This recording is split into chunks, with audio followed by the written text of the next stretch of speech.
पंजाबी ड्रामे जी नई अपडेट में तव्हां सभिनी प्रिय पियारनि खे दिलवारनि खे सिंधी भाउरनि खे ख़ुशि आमदीद। दोस्तों रिव्यू करण वारा आहियूं मेगा सोप सीरियल पंजाबेरी।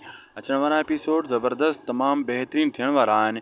इन्हनि में तव्हां ॾिसंदो त हाणे जेको हसीना ऐं जाबिर आहिनि इहे चाकर ख़ान खे वक़्ती तौरु मारण जी कोशिशि कंदा ऐं फ़िलहालु वक़्ती तौरु थोरी घणी कामयाबी मिलंदी हमले करण जी।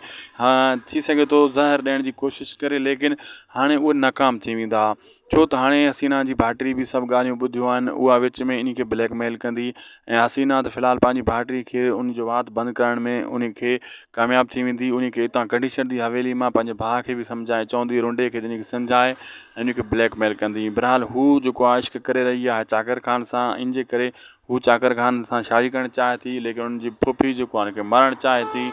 इन जे विच में हाणे इहा अणबण वठ पाजा शुरू थी वेंदी ऐं चाकर ख़ान जे लाइ इहा भलाई थींदी। चाकर ख़ान जे मतिलबु घर में ई हिकु दुश्मन आहे हिकु सॼण आहे माना ईअं कमु हलंदो।